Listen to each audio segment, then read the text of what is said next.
Hi everyone, நான் தான் உங்கள் சந்தோஷ்குமார். ஓகேவா, இந்த வீடியோவில் நம்ம என்ன பார்க்க போகிறோம்னா, நம்ம லாஸ்ட் ரிவ்யூ பார்த்து நிறைய பேர் என்ன கேட்டிருந்தாங்கன்னா, சிஎன்ஜி கார் வந்து நமக்கு டிரைவ் பண்ண எப்படி இருக்கும் அப்படின்னு சொல்லி கேட்டிருந்தாங்க. அதுக்காக இன்னைக்கு நம்ம எடுத்துகிட்டு வந்திருக்கிற கார் என்னன்னு பார்த்தீங்கன்னா, டாட்டாவோட டிகார். ஓகேவா, இந்த காரை நமக்கு கொடுத்தது யாருன்னு பார்த்தீங்கன்னா, மயிலாடுதுறை வந்து ஜெயராஜ் கார்ஸ் அப்படிங்கிறவங்க தான் வந்து நம்ம காரை அதுவும் நமக்காக எடுத்துகிட்டு வந்து கொடுத்துருக்காங்க. ஸோ ஃபர்ஸ்ட் ஆஃப் ஆல் அவங்களுக்கு நம்ம ஒரு பெரிய தேங்க்ஸ் சொல்லிக்கலாம். ஓகே, ஸோ இப்போ நம்ம ரிவ்யூ ஸ்டார்ட் பண்ணலாம். ஃபர்ஸ்ட் இந்த காரோட எக்ஸ்டீரியர்லேருந்து நம்ம ஸ்டார்ட் பண்ணலாம். ஓகேவா, எக்ஸ்டீரியர் லுக் வந்து நம்ம எடுத்துக்கிட்டோம்னா, இப்போ இந்த ஃப்ரண்ட் சைடு வந்து நம்ம கிரில்லேருந்து ஆரம்பிக்கலாம். ஓகேவா, கிரில்லேருந்து ஸ்டார்ட் பண்ணோம்னா இந்த டிசைனை பார்த்தீங்கன்னா டாடா சைட்லேருந்து என்ன சொல்லுவாங்கன்னா ட்ரை ஆரோ டிசைன் அப்படின்னு சொல்லிட்டு சொல்லுவாங்க. ஓகேவா, அதுக்கடுத்து கீழே பார்த்தீங்கன்னா ஏர் வெண்ட் கொடுத்துருக்காங்க. ஏர் இன்டேக் பார்த்தீங்கன்னா நல்லாவே பெருசாக தான் இருக்குது. ஸோ வந்து காரோட கூலிங்க்கு வந்து எந்த ஒரு இஷ்யூவும் இருக்காது. ஓகேவா, அட் த சேம் டைம் நம்ம அப்படியே கன்டினியூ பண்ணோம்னா இந்த ஆக்சுவலாக வந்து இதை வந்து இந்த அவுட்ஸ்கர்ட்னு சொல்லுவாங்க. ஓகே, ஏன் வந்து இது அவுட்ஸ்கர்ட்னு சொல்லுவாங்கன்னா இந்த லுக் வந்து ஒரு மாதிரி ஸ்போர்ட்டி லுக்காக இருக்கும். ஒன் மோர் திங், இந்த காரை வந்து நம்ம சைட்லேருந்து பார்க்குறோம். லைக் வந்து இப்போ நீங்கள் ஃப்ரண்ட்ல நின்று சைட்லேருந்து இந்த ஃப்ரண்ட் போர்ஷன் இருக்குல்ல, அந்த ஃப்ரண்ட் போர்ஷனை பார்த்தீங்கன்னா ஒரு ஷார்க் மாதிரி இருக்கும். ஓகே, நம்ம சுறாமீன் சொல்லுவோம்ல, ஏன்னா வந்து அந்த சுறாமீன் தலை மாதிரி எப்படி இருக்கும், அது வாய் வந்து இந்த இடத்துல இருக்கிற மாதிரி. ஆக்சுவலாக காரோட கான்செப்டே அதுதான். ஓகேவா, ஸோ அப்படி தான் இருக்கும். இப்போ நம்ம கிட்ட இருக்கிற கார் வந்து சிஎன்ஜி வேரியன்ட், ஆனால் வந்து டாப் மாடல் தான். ஸோ டாப் மாடலுங்கிறதுனால பார்த்தீங்கன்னா உங்களுக்கு ஹெட்லைட்ஸ் பார்த்தீங்கன்னா ப்ரொஜெக்டர்ஸ் தான் கொடுத்துருப்பாங்க. ஸோ ப்ரொஜெக்டர்ஸ் ப்ளஸ் ஹாலஜன் கொடுத்துருப்பாங்க. இண்டிகேட்டர் வந்து பார்த்தீங்கன்னா கம்ப்ளீட்டாக ஹாலஜன் செட்டப்பில் தான் இருக்கும். அது இல்லாமல் இந்த காரில் பார்த்தீங்கன்னா ஃபாக் லேம்ப்ஸும் கொடுத்துருப்பாங்க. ஓகே, ஸோ இப்போ நம்ம அப்படியே சைட் ப்ரொஃபைல் வந்தோம்னா, சைட் ப்ரொஃபைல் வித் மீன்ஸ் வந்து நம்ம டயர் ப்ரொஃபைல்லேருந்து ஸ்டார்ட் பண்ணலாம். ஓகேவா, நீங்கள் டயர் ப்ரொஃபைல்னு எடுத்துக்கிட்டிங்கன்னா இந்த காரில் கொடுத்துருக்கிற டயர் சைஸ் என்னன்னு பார்த்தீங்கன்னா 175/65 R14 டயர் தான் கொடுத்துருக்காங்க. ஃப்ரண்ட் வீல் பார்த்தீங்கன்னா உங்களுக்கு டிஸ்க் பிரேக்கில் வரும். அதுவே வந்து உங்களுக்கு பேக் பிரேக் பார்த்தீங்கன்னா ட்ரம் பிரேக்கில் வரும். ஓகே, இப்போ வந்து இந்த காரோட சைட் ப்ரொஃபைல் நம்ம பார்க்கலாம். சைட் ப்ரொஃபைல் எடுத்துக்கிட்டிங்கன்னா நல்ல ஒரு அழகாக ஸ்மூத்தாக ஒரு கூப்பே லைக் ஸ்ட்ரக்சரில் தான் கார் கொடுத்துருப்பாங்க. ஸோ ஓவராலாக அந்த காரை பார்க்கும்போது பார்த்தீங்கன்னா உங்களுக்கு வந்து ஒரு அந்த காம்பேக்டான கார் ஃபீல் இல்லாமல் கொஞ்சம் பெரிய சைஸ் காருங்கிற மாதிரி அந்த ஃபீல் வந்து உங்களுக்கு கண்டிப்பாக கிடைக்கும். ஓகேவா, இப்போ அப்படியே நீங்கள் ரியரில் வந்தீங்கன்னா, ரியர் வரதுக்கு முன்னாடி பேக் சைட் டயர் பார்த்துக்கோங்க. சேம் டயர் தான் கொடுத்துருக்காங்க, R14 தான் கொடுத்துருக்காங்க. ஆனால் இங்கே வந்து உங்களுக்கு டிஸ்க் பிரேக் கொடுக்கல, ட்ரம் பிரேக் தான் கொடுத்துருக்காங்க. இப்போ இந்த காரோட ரியர் பார்த்தீங்கன்னா ஃபர்ஸ்ட் நம்ம டெயில் லைட்லேருந்து ஸ்டார்ட் பண்ணலாம். இந்த டெயில் லைட்டுங்கிறது பார்த்தீங்கன்னா கம்ப்ளீட்டாக உங்களுக்கு எல்இடி செட்டப்பில் தான் கொடுத்துருக்காங்க. ஆனால் இதோட இண்டிகேட்டர் மட்டும் பார்த்தீங்கன்னா உங்களுக்கு ஹாலஜன் செட்டப்பில் வருது. ஓகேவா, இங்கே வந்து இவங்க ஒரு டிசைன் பேட்டர்ன் மாதிரி கொடுத்துருக்காங்க. அது வந்து பார்க்க நல்லா இருக்கு. ஏன்னா அந்த ஹாலஜன் வந்து அவங்க தெரியக்கூடாதுன்னு சொல்லிட்டு கொடுத்துருக்காங்களா இல்லை எப்படின்னு தெரியல, பட் ஆனால் பார்க்கறதுக்கு நல்லா இருக்கு. இப்போ அதுவே கொஞ்சம் தள்ளி வந்தீங்கன்னா பார்த்தீங்கன்னா உங்களுக்கு இங்கே ஐசிஎன்ஜி அப்படின்னு சொல்லி மென்ஷன் பண்ணியிருக்காங்க. அதில் அந்த ஐ பார்த்தீங்கன்னா உங்களுக்கு கிரீன் கலர் மென்ஷன் பண்ணிருக்காங்க. பிகாஸ் ஏன்னா பொல்யூட் வந்து இந்த கார் பண்ணாது அப்படின்னு சொல்லி கிரீன் கலரில் மென்ஷன் பண்ணியிருக்காங்க. ஸோ இந்த இடத்துல பார்த்தீங்கன்னா டாட்டாவோட லோகோ வந்து போல்டாக இருக்கு. ஆக்சுவலாக இந்த கார் வந்து 2023 கார். இப்போ இதே காரை நீங்கள் 2024 எடுத்தீங்கன்னா இந்த லோகோ பார்த்தீங்கன்னா இப்போ வந்து இங்கே 3Dல கொடுத்துருக்காங்க. இந்த 3D லோகோ இல்லாமல் பார்த்தீங்கன்னா அவங்க வந்து உங்களுக்கு 2Dல கொடுப்பாங்க. ஓகே, இந்த காரோட நேம் என்னன்னு சொல்லி இங்கே உங்களுக்கு மென்ஷன் பண்ணிருக்காங்க, டிகாரு. இதுக்கு மேலே கொஞ்சம் மேலே வந்தீங்கன்னா இந்த கூப்பே ஸ்டைல் கண்ணாடியில் பார்த்தீங்கன்னா இந்த கார் சிஎன்ஜிங்கிறத மென்ஷன் பண்ணியிருக்காங்க. அப்புறம் ஆஸ் யூஷுவல் வந்து எல்லா டாடா கார்லையுமே மென்ஷன் பண்ணுற மாதிரி வோக்கல் ஃபார் லோக்கல். ஓகே, அதாவது இந்தியன் மேனுஃபேக்சரை வந்து நம்ம தான் சப்போர்ட் பண்ணோம் அப்படின்னு சொல்லி கொடுத்துருக்காங்க.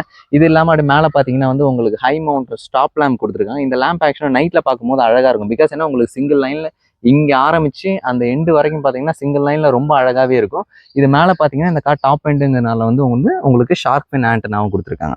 இப்போ நம்ம இந்த காரோட பூட் ஓப்பன் பண்ணி நம்ம எப்படி இருக்குன்னு சொல்லி பார்க்கலாம். ஓகேவா, இங்கே பூட் ஓப்பன் பண்ணுறதுக்கு பார்த்தீங்கன்னா சின்னதாக ஒரே ஒரு பட்டன் தான் கொடுத்துருக்காங்க. அந்த பட்டனை ஃபஸ்ட்டு நீங்கள் இனிஷியல் ஸ்டேஜில் தேடி கண்டுபிடிக்கிற மாதிரி தான் இருக்கும். ஏன்னா நம்ம நார்மல் காரில் உள்ளமே டக்குன்னு கண்டுபிடிக்க முடியாது. அது இல்லாமல் இங்கே ஒரு ரிவர்ஸ் கேமரா கொடுத்துருக்காங்க. ஸோ ரிவர்ஸ் கேமராவோட குவாலிட்டியும் வந்து ஓகேவா தான் இருக்குது. ஸோ இப்போ நம்ம பூட் ஓப்பன் பண்ணி பார்க்கலாம்.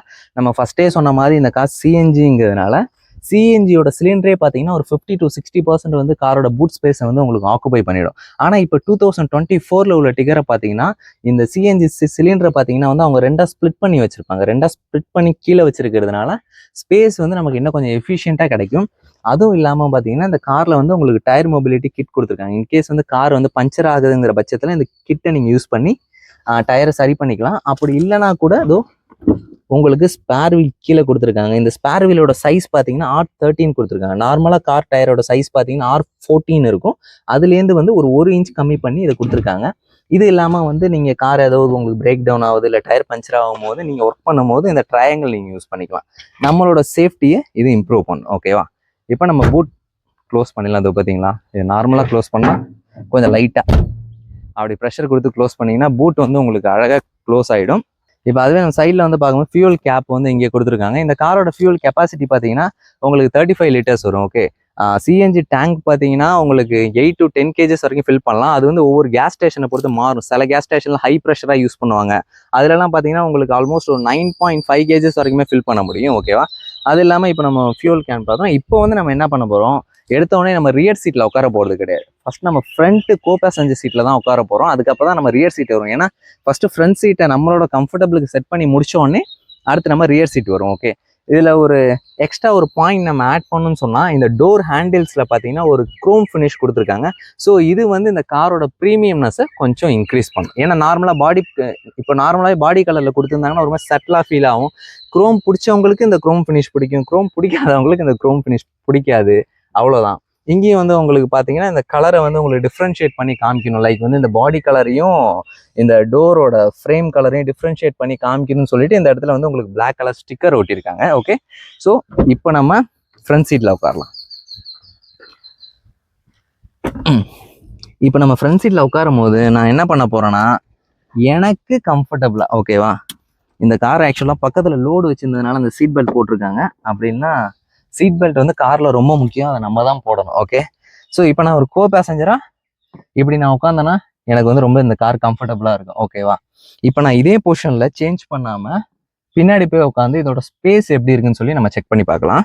அதுக்கப்புறம் இன்டீரியர்லாம் நம்ம வந்து ஃபுல்லாக பார்க்கலாம். ஏன்னா நமக்கு அதுதான் முக்கியம், பேக் சீட்டோட ஸ்பேஸ்.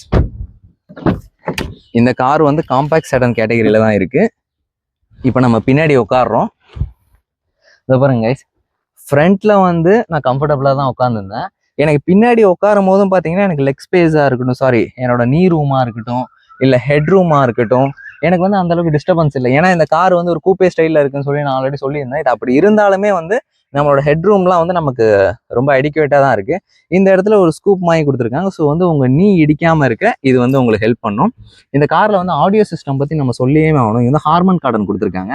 அதனால சவுண்ட் எஃபெக்ட்டுங்கிறது உண்மையாகவே காரில் நல்லா இருக்கும். ஓகேவா? அது ரொம்ப முக்கியம். இங்கே பார்த்தீங்கன்னா உங்களுக்கு வந்து பவர் விண்டோஸோட சுவிட்ச் கொடுத்துருக்காங்க, தெரியுதா? இப்போ நம்ம இந்த காரோட ஃப்ரண்ட்ல டிரைவர் சைடு போய் பார்க்கலாம். இங்கே டிரைவர் சைடு டோரில் பார்த்தீங்கன்னா உங்களுக்கு வந்து ரெக்வஸ்ட் சென்சார் கொடுத்துருக்காங்க. பிகாஸ் இந்த கார் வந்து உங்களுக்கு புஷ் பட்டன் ஸ்டார்ட்டோட தான் வரும். ஸோ நீங்கள் கீ போட்டு காரை அன்லாக் பண்ணணும்னு அவசியமே இல்லை. கீ உங்கள் பாக்கெட்டில் இருந்தாலே இந்த இப்போ வந்து கார் லாக் ஆயிடுச்சு. ஏன்னா ஃபர்ஸ்ட் கார் வந்து ஓப்பனில் இருந்துச்சு. நான் இந்த ரெக்வஸ்ட் பட்டனை கிளிக் பண்ணி காரை லாக் பண்ணி விட்டேன். இப்போ பாருங்க, நான் மறுபடியும் ப்ரெஸ் பண்ணேன்னா உங்களுக்கு காரு அன்லாக் ஆகிடும். ஓகேவா? ஸோ கார் அன்லாக் ஆனோடனே நீங்கள் உள்ளே போயிட்டு இந்த கீயை எங்கே வைக்கலாம்னா, இப்படி உள்ளே போனோடனே இந்த கீயை உங்களுக்கு எங்கே வைக்கணும்னு தோணுதோ அங்கே வச்சுக்கலாம். இப்போ வந்து நம்ம என்ன பார்க்க போகிறோம்னா, இந்த காரோட இன்டீரியர் எப்படி இருக்குன்னு பார்க்க போகிறோம். இந்த இன்டீரியர் பார்த்தீங்கனாலே உங்களுக்கு தெரியும். எப்படின்னா இன்டீரியர் வந்து ரொம்ப காம்ப்ளிகேட்டாக இல்லை. ஓகேவா? ஒரு மாதிரி என்னென்ன தேவையோ உங்களுக்கு அது மட்டும்தான் கொடுத்துருக்காங்க. ஸ்பீக்கர்ஸாக இருக்கட்டும், இன்ஃபோடைன்மெண்ட், அந்த ஏசி வெண்ட் பற்றி சொல்லி ஆகணும். உண்மையாகவே வந்து இந்த காரோட கூலிங்கிறது நல்லா தான் இருக்கும். இப்போ பாருங்களேன், இப்போ வந்து நான் அந்த காரை ஆன் பண்ணுறேன். புஷ் பட்டன் ஸ்டார்ட் கொடுத்துருக்காங்க. உங்களுக்கு வந்து எப்படி சொல்கிறது, அந்த 3 சிலிண்டரோட ரம்பிள்னஸ்ங்கிறது கண்டிப்பாக இருக்கும். ஆனால் வந்து ரொம்பவே கம்மியாக தான் இருக்கும். ஓகேவா? இப்போ வந்து நம்ம காரை ஆனில் தான் வச்சுருக்கோம். ஆனில் வச்சுருக்கும் போதே இப்போ இந்த காரில் என்னென்ன ஃபங்க்ஷன் இருக்குன்னு பார்த்துக்கலாம். ஃபர்ஸ்ட் வந்து நம்ம டோர் சைட்லேருந்து ஆரம்பித்தோம்னா 4 விண்டோவுமே பார்த்தீங்கன்னா பவர் விண்டோஸ் கொடுத்துருக்காங்க. அதில் வந்து ஃபர்ஸ்ட் விண்டோ சிங்கிள் டச் டவுனில் இருக்கான்னு செக் பண்ணி பார்க்கலாம். இல்லை சார், சாரி கைஸ், உங்களுக்கு அன்ஃபார்ச்சுனேட்லி சிங்கிள் டச் டவுன்லலாம் இல்லை. இப்போ இங்கே சைடில் கொடுத்துருக்கிற ஃபங்க்ஷன் என்னன்னு பார்த்தீங்கன்னா ஓஆர்விஎம்மோட கண்ட்ரோலர் கொடுத்துருக்காங்க. இது இல்லாமல் இங்கே ஒரு ட்விட்டர் கொடுத்துருக்காங்க. அதேமாதிரி லெஃப்ட் சைடு ஒரு ட்விட்டர் கொடுத்துருக்காங்க. பேக் சைட்லேயும் உங்களுக்கு ஸ்பீக்கரும் இருக்குது, ட்விட்டரும் இருக்குது. ஸோ காரோட சவுண்ட் எஃபெக்ட் பற்றி நம்ம சொல்லவே தேவையில்லை. அதே மாதிரி இங்கே பார்த்தீங்கன்னா உங்களுக்கு வந்து ஃபாக் லேம்ப் சுவிட்ச் இங்கே கொடுத்துருக்காங்க. இங்கே வந்து காரோட சென்ட்ரல் லாக், நீங்கள் காரை அன்லாக் பண்ணிக்கலாம், இல்லை ஓப்பன் பண்ணிக்கலாம். இங்கே சிஎன்ஜி பட்டன், இன்கேஸ் உங்களுக்கு காரில் பெட்ரோல் கம்மியாயிடுச்சு, சிஎன்ஜியில் ரன் பண்ணுறதா இருந்தால் நீங்கள் சிஎன்ஜியில் ரன் பண்ணிக்கலாம். இந்த பட்டன் பார்த்தீங்கன்னா உங்களுக்கு பூட் ஓப்பன் பண்ணுறதுக்காக கொடுத்துருக்காங்க. அப்படியே நம்ம கீழே வந்தோம்னா இப்போ இந்த இடத்துல உள்ளது பார்த்தீங்கன்னா ஃபியூல் கேப் ஓப்பன் பண்ணுறதுக்கு நம்ம ஆல்ரெடி சொல்லிட்டோம்னு நினைக்கிறேன். இப்போ நம்ம ஸ்டீரிங் கண்ட்ரோல்னு வந்து நம்ம எடுத்துக்கிட்டோம்னா ஒன்று வந்து இங்கே ஹார்ன் கொடுத்துருக்காங்க. இந்த ஹார்ன் வந்து இப்போ நான் அடிக்க விரும்பல, பிகாஸ் ஏன்னா இந்த ஹார்ன் அடிச்சுனா இங்கே பக்கத்தில் உள்ளவங்களுக்குலாம் பார்த்தீங்கன்னா டிஸ்டர்ப் ஆகும். அது இல்லாமல் பார்த்தீங்கன்னா இங்கே வால்யூம் கண்ட்ரோல் பட்டன் கொடுத்துருக்காங்க. அப் அண்ட் டவுன் உங்கள் ப்ளூடூத் டிவைஸை நீங்கள் கனெக்ட் பண்ணிக்கணும்னா இந்த பட்டன் ப்ரெஸ் பண்ணி கனெக்ட் பண்ணிக்கலாம். அதோட கண்ட்ரோல்ஸ் இங்கே கொடுத்துருக்காங்க. ஸோ கால் அட்டன் பண்ணுறது, கால் கட் பண்ணுறதுக்கு உண்டான பட்டன் இங்கே கொடுத்துருக்காங்க. மியூட் பட்டனும் இதில் கொடுத்துருக்காங்க. இது இல்லாமல் இதில் வாய்ஸ் கமாண்டும் இருக்குது. ஸோ வந்து நீங்கள் வாய்ஸ் கமாண்ட் யூஸ் பண்ணிக்கிறாங்க இங்கே யூஸ் பண்ணிக்கலாம். அது மட்டும் பார்த்தீங்கன்னா இந்த IRVM பார்த்தீங்கன்னா உங்களுக்கு ஆட்டோ டிமிங் ஃபங்க்ஷனோட இல்லை, நம்ம மேனுவலாக தான் வந்து இதை கண்ட்ரோல் பண்ணுற மாதிரி இருக்குது. ஸோ சன்ஷேட் நம்ம எடுத்துருக்கோம்னா உங்களுக்கு வேனிட்டி மிரரோட வருது. அதே மாதிரி வந்து கோ பேசஞ்சருக்கும் வந்து பார்த்தீங்கன்னா சன்ஷேட் வந்து வேனிட்டி மிரரோட தான் வருது. அது இல்லாமல் இப்போ நீங்கள் பார்க்கறது தான் வந்து இன்ஃபோடெயின்மெண்ட். இதில் வந்து பார்த்தீங்கன்னா ஒரு பேசிக் இன்ஃபர்மேஷன் தான் இருக்குது. பேசிக் இன்ஃபர்மேஷனில் ரொம்ப முக்கியமான இன்ஃபர்மேஷன் என்னன்னா அதோ இந்த டயர் ப்ரெஷர் மானிட்டர். ஏன்னா வந்து இப்போ இருக்கிற எல்லா கார்லையுமே வந்து டயர் ப்ரெஷர் மானிட்டருங்கிறது ரொம்ப முக்கியமான ஒரு விஷயம். அது நிறைய காரில் கொடுக்க மாட்டாங்க, இந்த காரில் கொடுத்துருக்க ரொம்பவே ஒரு வரவேற்கத்தக்கதாக இருக்குது. இப்போ வந்து நம்ம இந்த கண்ட்ரோல் செக் பண்ணி பார்த்துக்கலாம். அதை பார்த்தீங்களா, இதில் வந்து ஆவரேஜ் எவ்வளோ கொடுக்குது, trip A, trip B, then odometer, then வந்து டிஸ்டன்ஸ் டு எம்டி, இந்த மாதிரி இவங்க நிறைய கொடுத்துருக்காங்க. ஸோ எப்படி சொல்கிறது, நமக்கு என்னென்ன ஃபங்க்ஷன் தேவையோ அதுக்கு தேவையான ஃபங்க்ஷன் எல்லாமே இருக்குது. லெஃப்ட் சைடில் வந்து உங்களுக்கு வைப்பரோட கண்ட்ரோல்ஸ் இருக்குது. ரைட் சைடு பார்த்தீங்கன்னா உங்களுக்கு வந்து ஹெட்லைட்டோட கண்ட்ரோல் இருக்குது. இப்போ இந்த கார் வந்து பார்த்தீங்கன்னா சிஎன்ஜி காருங்கிறதுனால இதை நம்ம ஆப்வியஸாக ட்ரைவ் பண்ணி தான் பார்க்க போகிறோம். இது இல்லாமல் ஏசி கண்ட்ரோல்ஸ்னு சொல்லிட்டு நம்ம எடுத்துக்கிட்டோம்னா ப்ளோவர் கண்ட்ரோல் இங்கே கொடுத்துருக்காங்க. இது வந்து ஆட்டோமேட்டிக் ஏசி தான். ஸோ வந்து நம்ம வந்து கூலிங் சிஸ்டத்தை கண்ட்ரோல் பண்ணுறதா கண்ட்ரோல் பண்ணிக்கலாம். இது வந்து ஃப்ரண்ட்டோட டீஃபாகர், இது வந்து ரியரோட டீஃபாகர், இது வந்து சர்க்குலேஷன். இது வந்து ஏசி ஆப்வியஸ்லி தெரியும் உங்களுக்கு, காலுக்கு வேணுமா இல்லை கைக்கு வேணுமா எங்கே வேணுமோ வச்சுக்கலாம். இது இல்லாமல் இங்கே USB போர்ட் ஒன்று கொடுத்துருக்காங்க. அது இல்லாமல் இங்கே 12 வோல்ட் சார்ஜரும் கொடுத்துருக்காங்க. ஆனால் ரியர் சைடில் வந்து இந்த காருக்கு சார்ஜர் கிடையாது. அதுக்கு பதிலாக இவங்க என்ன கொடுத்துருக்காங்கன்னா இதோ இங்கே சென்டர்லேயே கொடுத்துருக்காங்க. ஓகேவா? அது இல்லாமல் ஹேண்ட் பிரேக் வந்து உங்களுக்கு மேனுவல் ஹேண்ட் பிரேக் தான் இருக்குது. கியர் வந்து உங்களுக்கு இது 5 ஸ்பீட் மேனுவல் டிரான்ஸ்மிஷனுங்கிறதுனால உங்களுக்கு 5 ஸ்பீட் உங்களுக்கு வந்து 5 ஸ்பீட் கியர் கொடுத்துருக்காங்க. இது வந்து 6th கியர் வந்து உங்களுக்கு ரிவர்ஸ் கியராக இருக்கும். இந்த காரோட சீட்டில் நீங்கள் கவனிச்சிருந்தீங்கன்னா தெரியும், அந்த டாட்டாவோட ட்ரையரோ பேட்டர்னை வந்து கண்டினியூ பண்ணும் அப்படின்னு சொல்லி கொடுத்துருக்காங்க. ஸோ ரியர் சைடும் வந்து உங்களுக்கு அதே மாதிரி தான். ஆனால் இதில் ஹெட்ரெஸ்ட் பார்த்தீங்கன்னா 3 பேருக்கும் கொடுத்துருக்காங்க. ஆனால் இந்த ஹெட்ரெஸ்ட் வந்து நீங்கள் அட்ஜஸ்ட் பண்ண முடியாது. நீங்கள் அட்ஜஸ்ட் பண்ணாமல் ஃபிக்ஸ்டு ஹெட்ரெஸ்ட் தான் இருக்கும். இப்போ மேலே ஒரு விஷயம் என்னன்னா, இந்த காரில் வந்து பார்த்தீங்கன்னா இதோ LED லைட்ஸ் கொடுத்துருக்காங்க. இப்போ நம்ம என்ன பண்ண போகிறோம், இந்த காரை டிரைவ் பண்ணிட்டு இந்த காரோட பெர்ஃபார்மன்ஸ் வந்து எப்படி இருக்குது அப்படிங்கிறத உங்களுக்கு நான் காமிக்க போகிறேன். ஓகே கைஸ், இப்போ ரொம்ப முக்கியமான விஷயம் இந்த காரோட இன்ஜின். இந்த காரோட போனட் ஓப்பன் பண்ணுறதுக்குள்ள நான் பட்ட பாடு இருக்குது. ஏன்னா அடிக்கிற வெயில்ல கையெல்லாம் சொல்கிறதுக்கு இல்லை, அப்படி ஆகி போச்சு. ஓகேவா? ஸோ நம்ம இப்போ இன்ஜின்லேயும் ஸ்டார்ட் பண்ணலாம். இதில் கொடுத்துருக்க இன்ஜின் பார்த்தீங்கன்னா 1.2 லிட்டர் டாட்டாவோட ரெவ்ட்ரான் இன்ஜின் கொடுத்துருக்காங்க. இந்த இன்ஜின் பார்த்தீங்கன்னா 3 சிலிண்டர் இன்ஜின். இந்த காரை வந்து நீங்கள் பெட்ரோலில் ரன் பண்ணும்போது இதோட பவர் பார்த்தீங்கன்னா ஒரு 83 PS பவரும் 114 நியூட்டன் மீட்டர் டார்க்கும் இது ப்ரொடியூஸ் பண்ணும். அதுவே இந்த காரை நீங்கள் சிஎன்ஜியில் ரன் பண்ணும்போது பார்த்தீங்கன்னா 74 PS பவரும் 95 நியூட்டன் மீட்டர் டார்க்கும் இது ப்ரொடியூஸ் பண்ணும். இப்போ நிறைய பேருக்கு உள்ள டவுட் என்னன்னா, இந்த கார் வந்து சிஎன்ஜியில் ரன் ஆகும்போது இந்த பவர் வந்து நமக்கு போதுமான அளவுக்கா இருக்குமா என்னன்னு சொல்லிட்டு தெரியாது. ஸோ வந்து அதை நம்ம டிரைவில் செக் பண்ணி பார்க்கலாம். இப்போ மேலே பார்த்தீங்கன்னா தெரியும் உங்களுக்கு வந்து இன்சுலேஷன் கொடுத்துருக்காங்க. இந்த கார் பெட்ரோல் காராக இருந்தாலும் இன்சுலேஷன் கொடுத்துருக்காங்க. பிகாஸ் ஏன்னா இது 3 சிலிண்டர் இன்ஜின். ஸோ வந்து இன்ஜினோட ஸ்மூத்னஸ் வந்து எப்படி இருக்குன்னு சொல்லிட்டு எனக்கு சரியாக தெரியல. நான் இன்ஜின் ஆன் பண்ணி பார்த்த வரைக்கும் நல்லா தான் இருக்குது. பட் ஆனால் நம்ம டிரைவ் பண்ணி பார்த்துட்டு நம்ம எக்ஸாக்டான ரிவ்யூ வந்து கொடுக்கலாம். ஓகேவா? இப்போ நம்ம டிரைவுக்கு போகலாம். இப்போ நம்ம இந்த காரை டிரைவ் பண்ணி பார்க்கலாம். ஓகே, புஷ் பட்டன் ஸ்டார்ட் தான். ஸோ இந்த காரை கீழே வச்சு சாவியை கீழே வச்சுட்டு புஷ் பட்டன் ஸ்டார்ட் பண்ணிட்டு ஏசி வந்து நான் சொல்லியே ஆகணும், காரை ஆன் பண்ண உடனே பார்த்தீங்கன்னா நல்ல ஒரு கூலிங் கொடுக்குது. இது வந்து எப்படி சொல்றது, காரை அடிக்கிற வெயில் நீங்கள் பார்த்துருப்பீங்கன்னு நினைக்கிறேன், அவ்வளோ வெயில். இப்போ நீங்கள் இந்த கேமரா பார்த்தீங்கன்னா தெரியும்னு நினைக்கிறேன். இந்த கேமரா வந்து உங்களுக்கு அடாப்டிவ் ஃபங்க்ஷனோட வரும். ஓகேவா? இப்போ பார்த்தீங்கன்னா நீங்கள் இப்போ ஸ்டீரிங் திருப்பினா கார் கண்டிப்பாக திரும்பும். அது மாதிரி அடாப்டிவ் ஃபங்க்ஷனோட வரும்.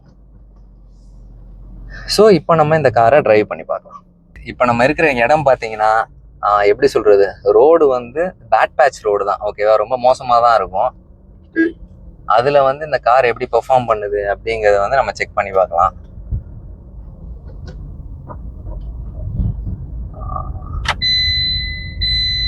பார்த்தீங்களா, நான் சீட் பெல்ட் போடாமல் டிரைவ் பண்ணிட்டு இருக்கேன். அதனால வந்து வார்னிங் காமிக்குது. சீட் பெல்ட் போடும்போது ரன்னிங்கில் போடாதீங்க, இந்த மாதிரி காரை நிப்பாட்டிட்டு போடுங்க. அவ்வளோதான், நின்றுடுச்சு. ஆனால் காரில் வந்து பார்த்தீங்கன்னா டயர் ப்ரெஷர் வந்து கம்மியாக தான் இருக்குது. ஓகேவா? பட் இருந்தாலும் வந்து நம்ம டிரைவ் பண்ணுறோம், அது வந்து நம்ம கொஞ்சம் பார்த்து தான் பண்ணோம். ஓகே தான், ஏன்னா 29 இருக்குது, 29-30 இது வந்து ஒரு ஓகேவான ப்ரெஷர் தான். காரோட டிரைவிங் எக்ஸ்பீரியன்ஸ் எப்படி இருக்கு. ஸ்டீரிங் பத்தி சொல்லணும்னா உண்மையாவே இந்த காரோட ஸ்டீரிங் நல்லா ஸ்மூத்தா சூப்பரா இருக்கு. நான் ஹியூண்டாயில வந்து எந்த மாதிரி ஃபீல் பண்றேனோ அதே மாதிரி தான் இருக்கு. ஒன்றும் பிரச்சனை இல்லை. நீங்க இந்த மாதிரி டேர்ன் பண்றதா இருக்கட்டும், இந்த மாதிரி விஷயம்லாம் நீங்க தைரியமா பண்ணலாம். ஏன் வந்து இந்த காரை வந்து நம்ம இந்த மாதிரி மோசமான ரோட்ல ஓட்டிட்டு இருக்கோம்னா, நம்ம லாஸ்ட் டைம் நீங்க i20 ரிவ்யூ பார்த்துருந்தாங்களே தெரிஞ்சிருக்கும். ஏன்னா இந்த மாதிரி ரோட்ல காரை டிரைவ் பண்ணும்போது தான் அந்த காரோட கம்ஃபர்ட் எப்படி இருக்கு அப்படின்னு சொல்லிட்டு நமக்கு தெரியும். ஏன்னா இப்ப ஹைவேஸ்ல ஒரு கார் வந்து 70-80ல நல்லா போகுதுங்கிறது பெரிய விஷயம் கிடையாது. அதே மாதிரி இந்த மாதிரி ரோட் இப்ப பாருங்க, நான் ஸ்பீட் பிரேக்ல ஏத்துறேன், சஸ்பென்ஷன் ஸ்மூத்தாவே இருக்கு. நம்ம சும்மா சொல்லக்கூடாது, எனக்கு வந்து ரொம்ப கம்ஃபர்டபுளா தான் ஃபீல் ஆகுது. ஸோ சஸ்பென்ஷன் வைஸ் ஒன்றும் இஷ்யூ இல்லை. அந்த மாதிரி ஹார்ன் அடிக்கிறதும் வந்து உங்களுக்கு ஸ்டீரிங்கோட 2 சைட்லையும் கொடுத்துருக்காங்க. இந்த 3 ஸ்போக்ஸ் ஸ்டீரிங் வீலுங்கிறதும் வந்து பார்த்தீங்கன்னா நல்லா தான் இருக்கு. இப்போ பாருங்க, பள்ளத்தில் தான் விட்றேன் நான் இந்த வண்டியை. இப்போ ஸ்பீட் பிரேக் வருது. இப்போ நான் அந்த ஸ்பீட் பிரேக் அப்ரோச் பண்ணும்போது பார்த்தீங்கன்னா ஒரு 10 கிலோமீட்டர் ஸ்பீடில் பாருங்க ஸ்மூத்தாக இருக்கு கார். உண்மையாகவே வந்து டிரைவிங் எக்ஸ்பீரியன்ஸுங்கிறது வந்து நல்லா தான் இருக்கு. இப்போ இந்த காரோட கிரவுண்ட் கிளியரன்ஸை நம்ம செக் பண்ணிடலாம். இப்போ இந்த ரோடு பார்த்தீங்கன்னா பாதியாக ஸ்பிளிட் ஆகிருக்கும். ஓகேவா, அதாவது ரோடு இருக்கும், அதுக்கப்புறம் பள்ளம் வந்து லெஃப்ட் சைடு இருக்கும். பாருங்க, இந்த கார் வந்து ஹார்னும் அடிக்காம ஒன்றும் அடிக்காம அப்படியே வராங்க. பட் பரவாயில்ல, அது நமக்கு தேவையில்லாத விஷயம். இப்போ பாருங்க, இப்போ நான் அந்த பள்ளத்தில் இறக்குறேன், இந்த வண்டி பார்த்தீங்கன்னா கீழே தட்டவே இல்லை. ஏன்னா இது என்னதான் காம்பாக்ட் செடானா இருந்தாலும் இந்த காரோட கிரவுண்ட் கிளியரன்ஸுங்கிறது நமக்கு போதுமான அளவுக்கு தான் இருக்கு. அண்ட் இப்போ சிஎன்ஜியில் வந்து காரோட பர்ஃபார்மன்ஸ் வந்து எப்படி இருக்குன்னு கேட்டாங்க. நல்லா தான் இருக்கு. அந்த லாரி வந்து நமக்கு நிற்கிறாங்க, நம்ம வந்து இதில் கான்சென்ட்ரேட் பண்ணி அவங்கள கொஞ்சம் கன்ஃபியூஸ் பண்ணி விட்டுட்டோம். Okay, ton.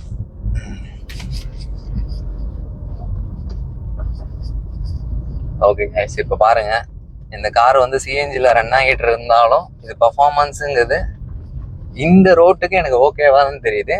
ஆனால் நிறைய பேர் என்ன கேட்பாங்கன்னா, இது வந்து ஹைவேஸுக்கு போதுமா, இந்த பர்ஃபார்மன்ஸ் வந்து இந்த சிஎன்ஜியோட பர்ஃபார்மன்ஸ் வந்து நம்ம ஹைவேஸில் டிரைவ் பண்ணும்போது போதுமான அளவுக்கு இருக்குமா அப்படின்னு கேட்பாங்க. இதோ இப்போ நம்ம ஹைவேஸ் தான் மேலே ஏற போகிறோம், நம்ம லைவாகவே செக் பண்ணிடலாம். ஓகேவா, சும்மா ஒரு 2 கிலோமீட்டர்ஸ் ஓட்டினாலே கண்டுபிடிச்சிடலாம் இதுக்கு. ஏன்னா நான் டிகர் வந்து நான் நிறைய ஓட்டியிருக்கேன், ஆனால் வந்து சிஎன்ஜி நான் டிரைவ் பண்ணது கிடையாது. இப்போ நம்ம டிரைவ் பண்ணிட்டு தான் இருக்கோம். 3rd கியர் போடுறோம். கியர் வந்து போதுமான அளவுக்கு தான் இருக்கு. நீங்க இந்த காரோட பிரேக்ஸ் பத்திலாம் கவலையப்பட தேவையில்ல. ஏன்னா ஃப்ரண்ட் உங்களுக்கு டிஸ்க், பேக் ட்ரம் கொடுத்துருக்காங்க. அது இல்லாம காரோட சேஃப்டியை பத்தி நம்ம சொல்லணும்னா, இந்த கார் வந்து ஒரு 4-star பில்ட். ஓகேவா, ஸோ டாட்டாவோட கார், ஸோ சேஃப்டி பத்தி நான் ஒன்றும் பெருசா பேசணும்னு அவசியம் இல்லை. அவங்க பில்டு எப்போதுமே பெஸ்டா தான் இருக்கும். அது இல்லாம ஏபிஎஸ்ஆ இருக்கட்டும், இபிடியா இருக்கட்டும். ஆனா இந்த கார்ல டிராக்ஷன் கண்ட்ரோல் கிடையாது. பட் ஆனால் எலக்ட்ரானிக் ஸ்டெபிலிட்டி ப்ரோக்ராம் அப்படின்னு சொல்லிட்டு ஒன்று கொடுத்துருக்காங்க. ஸோ அதனால வந்து இந்த காரை நீங்க பயப்படாம எடுத்துட்டு போறதுக்கு ரொம்பவே கம்ஃபர்டபுளா இருக்கும். பிக்கப் எப்படி இருக்குன்னா ஓகே, உண்மையாவே நல்லா தான் இருக்கு. ஐ மீன் எப்படின்னா, ஒரு சிஎன்ஜி கார் வந்து என்ன பர்ஃபார்மன்ஸ் கொடுக்கணுமோ அந்த பர்ஃபார்மன்ஸ் வந்து இந்த கார் வந்து தப்பாம கரெக்டா கொடுக்குது. ஏன்னா வந்து நம்மளால வந்து இதுக்கு மேல வந்து பர்ஃபார்மன்ஸ் வந்து நம்மளால எக்ஸ்பெக்ட் பண்ண முடியாது. ஏன்னா சிஎன்ஜியோட கான்செப்டே நம்ம ஏன் எடுக்கிறோம்னா, நமக்கு வந்து ஃபியூலும் எஃபிஷியன்ட்டா இருக்கணும். அட் த சேம் டைம் நம்ம ஒரு 4 பேர் 5 பேர் நம்ம டிராவல் பண்றோங்கிற பட்சத்துல கார் வந்து உங்களுக்கு நல்லாவும் இருக்கணும். ஸோ வந்து அதை தான் நம்ம பார்ப்போம். ஸோ அப்படிங்கிற போது இந்த காரோட பர்ஃபார்மன்ஸ் வந்து உண்மையாவே வந்து ரொம்ப நல்லாவே இருக்கு. ஓகேவா, ஸோ நம்ம பர்ஃபார்மன்ஸ் செக் பண்ணியாச்சு. இப்போ நம்ம இந்த காரை திருப்பி எடுத்துட்டு போயிட்டு நமக்கு இந்த காரை கொண்டு வந்து கொடுத்தவங்கள்ட்ட ஒரு பெரிய தேங்க்ஸ் சொல்ல வேண்டியதான். ஓகேவா, இப்போ ரொம்ப முக்கியமான விஷயம் நம்ம என்ன பண்ண போறோம்னா, இந்த காரை நம்ம யூ-டர்ன் போட போறோம். ஓகேவா, ஏன்னா இதுல வந்து நம்ம ஒரு நார்மலான பையரா இது நமக்கு ரொம்ப முக்கியம். இங்க பாருங்க, நான் இப்ப பயப்படாம யூ-டர்ன் போடுறேன். இந்த காரை எனக்கு தெரிஞ்சு நம்ம ரிவர்ஸ் எடுக்காம திரும்பிடும் நினைக்கிறேன். ஓகே, ஸோ டேர்னிங் ரேடியஸும் ரொம்பவே நல்லா தான் இருக்கு. ஃபைனலாக எல்லாரும் சிஎன்ஜியோட பர்ஃபார்மன்ஸ் எப்படி இருக்குன்னு கேட்டுட்டு இருந்தாங்க. சிஎன்ஜி பர்ஃபார்மன்ஸ் வந்து ரொம்பவே நல்லா இருக்கு. இப்போ கூட நான் 3rd கியர்ல தான் வந்து 20 km/h வந்தேன். எனக்கு அடிக்கடி கியர் ஷிஃப்ட் பண்ணுங்கிற அந்த அவசியமும் கிடையாது. ஸோ வந்து டாப் கியரும் போட்டிங்கன்னா அந்த அளவுக்கு இடிக்கல, வண்டி நல்லா தான் இருக்கு. NVH லெவல் எப்படி இருக்கு, வெளியில உள்ள நாய்ஸ்லாம் வந்து உள்ள கேக்குதான்னு கேட்டா நல்லா டீசெண்டாவே கொடுத்துருக்காங்க. ஆப்வியஸ்லி வந்து இப்ப இருக்கிற கார் எல்லாமே வந்து அந்த so called speed masking cabin அப்படின்னு சொல்லுவாங்க. கார்ல வந்து நீங்க ஒரு 100 போனீங்கன்னா கூட உங்களுக்கு உள்ள தெரியாது அப்படின்னு உள்ள மாதிரி கேபின் தான் வந்து உங்களுக்கு டிசைன் பண்ணியிருப்பாங்க. அதனால வந்து ஓகே தான். இப்ப கூட பாருங்க, வண்டி வந்து 5th கியர்ல தான் இருக்கு. நான் வந்து கியரை டவுன் ஷிஃப்ட் பண்ணவே இல்லை. அது மட்டும் போய்கிட்டே இருக்கு. இப்போ நம்ம இந்த ஆட்டோ ஓவர்டேக் பண்ணலாம். 5th கியர்லேயே பண்ணுறேன், நான் கியர் டவுன் ஷிஃப்டே பண்ணல. பார்த்தீங்களா, ஸ்மூத்தாக பண்ணுது, அவ்வளோதான். ஸோ இப்போ நம்ம இண்டிகேட்டர் போட்டு நம்ம வீட்டுக்கு போயிடலாம். அகைன் வந்து பேட் பேட்சான ரோடு தான் அது. இது என்னதான் பேட் பேட்ச் ரோடாக இருந்தாலும் இந்த கார் வந்து இதை ரொம்ப ஈஸியாக கேரி ஃபார்வர்ட் பண்ணும். ஓகே, நீங்கள் எக்ஸ்பெக்ட் பண்ண மாதிரி இப்போ நம்ம டிரைவ் ரிவ்யூ வந்து கம்ப்ளீட் பண்ணிட்டோம். ஸோ ஃபைனலி இந்த காரை பற்றி ஒரு ஓவர் வியூ மாதிரி கொடுக்கணும்னா நம்ம என்ன கொடுக்கலாம், ஒரு சம்மரி மாதிரி கொடுக்கணும்னா நம்ம என்ன கொடுக்கலாம்னா, இந்த செக்மெண்ட்டில் கண்டிப்பாக இந்த கார் வந்து பெஸ்ட்டு கார் தான். ஓகேவா, இதோட டைரக்ட் காம்படிட்டர் யாருன்னு பார்த்தீங்கன்னா ஒரே ஒரு கார் தான் இருக்குது, ஹோண்டாவில் வந்து அமேஸ். மற்றபடி இந்த காருக்கு வந்து காம்படிஷன் எதுவும் கிடையாது. பட் இந்த காரோட அட்வான்டேஜஸ் நம்ம எடுத்துக்கிட்டோம்னா, பெரிய அட்வான்டேஜஸ் இந்த காரோட சேஃப்டி. ஓகேவா, ஏன்னா டாட்டாவோட பெல்ட் 4 ஸ்டார் பெல்ட் உண்மையாகவே நல்லா இருக்கும். இந்த காரோட பெல்ட் நல்லா இருக்கிறதுனால இதை நீங்கள் ஹைவேஸில் எடுத்துகிட்டு போனீங்கன்னா ஸ்டெபிலிட்டி நல்லா இருக்கும். சேஃப்டி ஃபீச்சர்ஸ் பொறுத்த வரைக்கும் நான் ஆல்ரெடி சொல்லியிருப்பேன், ஏபிஎஸ், இபிடி, இஎஸ்பி எல்லாமே கொடுத்துருக்காங்க. ஸோ ஒரு ஃபேமிலிக்கு தேவையான ஒரு காம்பேக்ட் செடன் தான் இது. இந்த காரில் எத்தனை பேர் போக முடியும்னு வந்து நம்ம ப்ராக்டிக்கலாக சொல்லலாம்னா 4 பேர் தான் போக முடியும். பின்னாடி சீட்டில் வந்து 3 பேர் வந்து கம்ஃபர்டபுளாக உட்கார முடியாது. 3 அடல்ட் வந்து கம்ஃபர்டபுளாக உட்கார முடியாது. நம்ம ஆல்ரெடி சொன்ன மாதிரி 2 அடல்ட் ஒரு டீனேஜ் ஆள் வந்து உட்காரலாம். மற்றபடி 3 பேர் அடல்ட்டாக இருந்தீங்கன்னா கொஞ்சம் கன்ஜஸ்டடாக தான் உட்கார மாதிரி இருக்கும். பூட் ஸ்பேஸ் வந்து எடுத்துக்கிட்டிங்கன்னா இது சிஎன்ஜி வேரியண்ட்டுங்கிறனால பூட் ஸ்பேஸ் கம்மியாக இருக்குது. நீங்கள் சிஎன்ஜி இல்லாமல் நார்மல் வேரியண்ட் எடுத்திங்கன்னா பூட் ஸ்பேஸுங்கிறது பார்த்தீங்கன்னா உங்களுக்கு கம்ஃபர்டபுளாக இருக்கும். ஓகே, ஸோ இதுதான் கைஸ் டாடா டிஆரோட ரிவ்யூ. இது இல்லாமல் உங்களுக்கு வேறு என்ன கார் ரிவ்யூ வேணாலும் காமெண்ட் செக்ஷனில் காமெண்ட் பண்ணுங்கள். இன்றைக்கி நம்ம இந்த கார் கொடுத்தவங்களுக்கு நம்ம ஒரு பெரிய தேங்க்ஸ் சொல்லிடலாம். Thank you so much. This is Santhosh Kumar signing of.